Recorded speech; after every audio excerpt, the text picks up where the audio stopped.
Donc nous allons maintenant parler des différents supports. Les supports, en fait, sont la matérialisation de la prestation intellectuelle du formateur.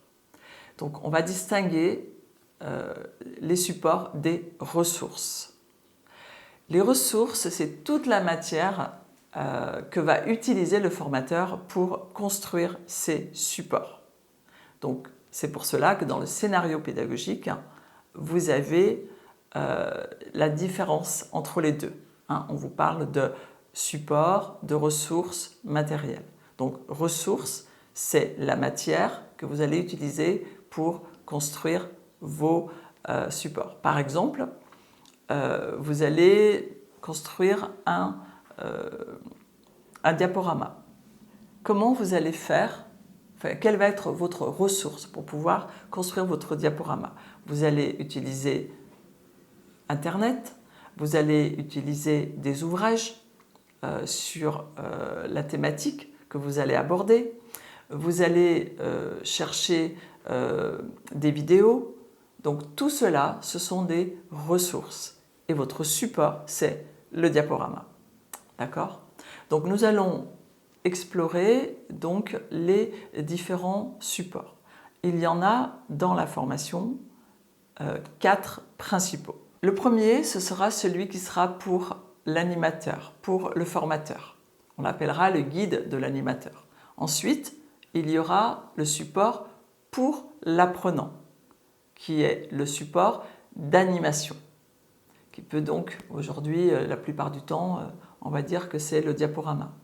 Ensuite, vous allez avoir les supports également que vous allez mettre à la disposition de l'apprenant pour qu'il puisse réaliser soit des tests, soit des activités. Donc ça sera des schémas, ça peut être des photos, ça peut être des grilles.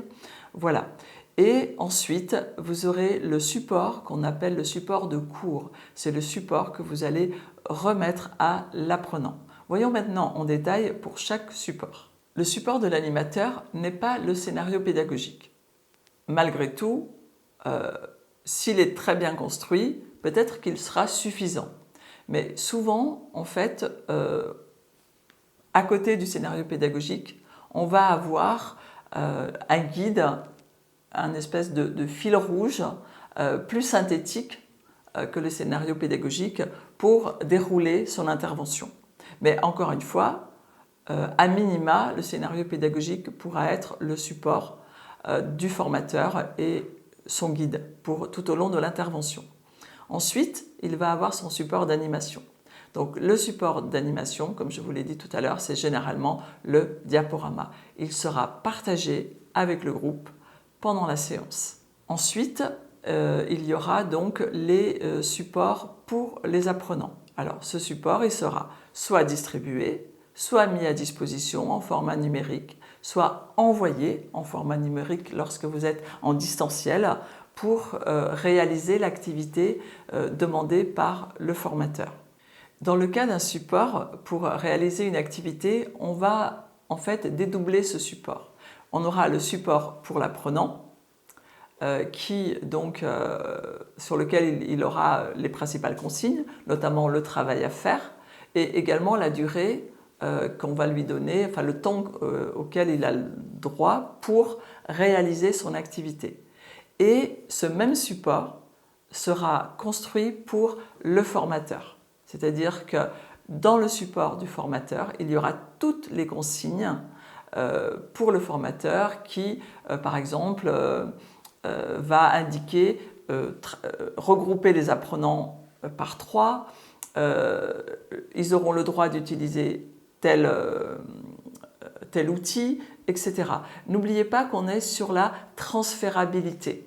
Donc il faut que, par exemple, lorsque vous remettez votre scénario pédagogique à un de vos collègues, vous puissiez également lui transmettre le support d'exercice où vous aurez décrit comment vous allez vous y prendre pour réaliser l'activité.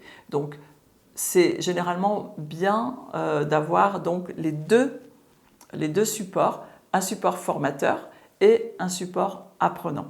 Comme ça, vous pourrez aussi le confier donc à un formateur ultérieurement. Ensuite, vous allez avoir le support à remettre à l'issue du cours.